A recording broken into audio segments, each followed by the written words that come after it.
What's up YouTube, Marzak here, and so basically a big thing that's happening right now that's not getting a lot of press because it's no longer racist anymore apparently, is the Trayvon Martin case. Now first of all, the case shouldn't have gotten any traction in the first place because it's an isolated incident and a white man happened to shoot a black young man and, whoa, it's racist. This is a complete, I hate it. It's just that as a white man, I'm completely honest with you, and I don't mean this in a racist way, I don't mean racist at all. If I say something demeaning to a black person, as a person, not because they're black, but because they're a person, and saying you really oughta, try harder at this, or do better at that. It's not because they're black. It is because, as a person, they aren't fulfilling what they should be fulfilling. And I am automatically accused of being a racist person. And, it's so... It gives you a lot of anger, doesn't it? Because I've been called racist so many times. I'm not racist. I love everybody. In fact, I have so many black friends, and they're really freaking cool. I have all these, black friends that a lot of people will call me racist because they're black and they're like, how idiotic are these people? The thing is, I'm not going to get myself involved in this whole Trayvon Martin case because, first of all, it wouldn't get any traction anyway because I'm only getting 15 views a video, so, still, there were offensive, not defensive wounds, but offensive wounds on Trayvon Martin's hands, and there was traces of marijuana in him, so that's big news. It wasn't just out for Skittles. That's what I'm, getting from this, is that he might have been having some marijuana out there, but I can't say for certain because I haven't, first of all, the whole article won't open on my, it's opening now, so I can read the whole article now, but basically what I've heard is, they have pictures of George Zimmerman from right after the whole attack, and he has, lots of wounds to the face, he has a wound to the back of the head, basically, the whole thing is what I think. I'm going to tell you exactly what happened, in my opinion. What I think probably happened was, George Zimmerman he's a watchman. This is what he's supposed to do. He's supposed to, approach shady people. And, that's a job that, it takes courage to do. And say, what are you doing out here? You should be out here. It was late at night, and it wasn't it? If it wasn't late at night, then it does change a little bit, but it was late at night from what I know, midnight or something like that. And he approached him and, was saying, what are you doing out here? He didn't run at him. And that's what everyone thinks, is that he, sprinted after him. He walked up to him and said, hey, what are you doing? And, Trayvon Martin, ran.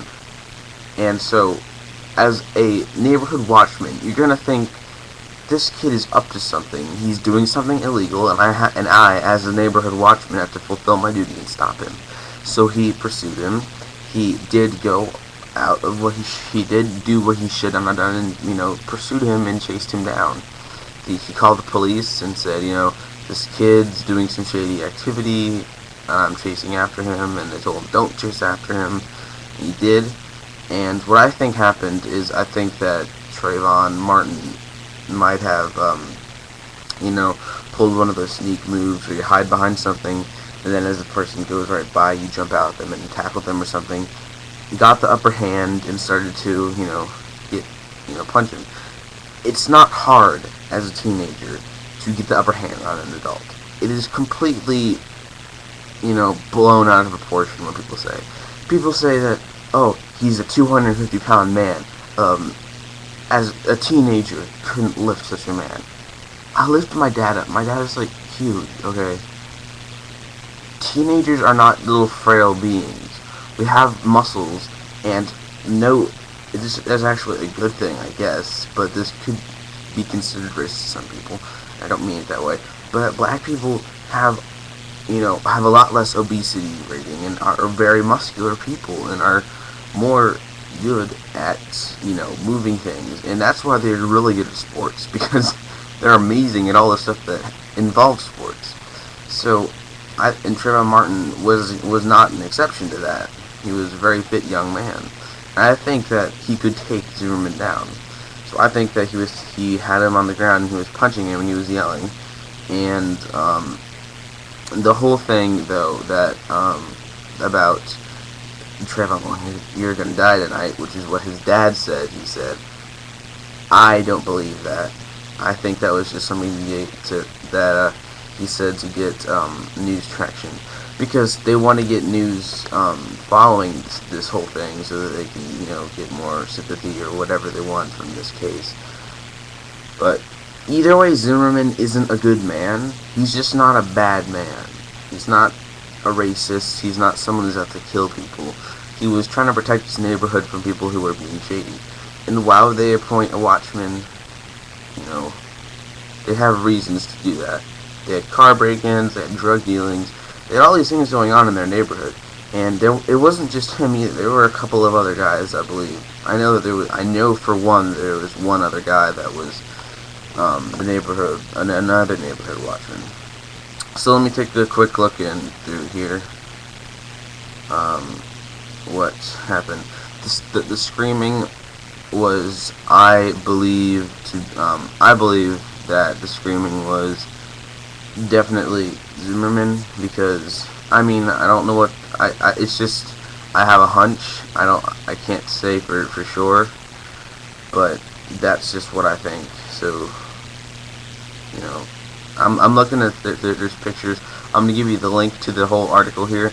I didn't read the whole article before I went in, but yeah, Zimmerman has gashes across his face, on his forehead, and on his cheek. Yeah. If I was in a fight like that, that would not end good for me. But still. Okay, so one of the pictures is the back of his head. There are large gashes that go from here. There's one on top that's small, another one right here that's small, and then a huge one that goes across. It's really big. That looks pretty painful. Pretty freaking painful. Oh, and then the back of his head is covered. See, this is the back of his head is like, here, I'll just do it from this point of view. The back of his head, this is the back of his head, has blood coming down it from all these different spots. I think that's from where, his head was getting smashed into the ground. And yeah, that kind of proves the point. They can't release any pictures of Trayvon Martin, so we don't know what he looked like. But I think, yeah, I'm for Zimmerman in this case. I think that he was just trying to protect his neighborhood, and then he got caught in a whole, oh, holy shit, we have to protect everybody. The social media websites didn't help. I think the social media websites made it worse, because everybody thought that because they heard one news report or one person's opinion that they had everything under control in the case. And I looked over all the evidence when the case came out, and I said Zimmerman's innocent, and people were like, "Oh, he's a fucking idiot. Why would this kid think he knows anything?" Well, because I looked over the evidence and I know all of what happened. So I want to know your opinion. Put your opinion in the comments below on what you think happened. I'll put the link in the description to the pictures, and there's an audio bite in there, and then there's a lot of words you can read for you guys. So thanks for watching, guys. Comment, rate, subscribe, and I'll see you later.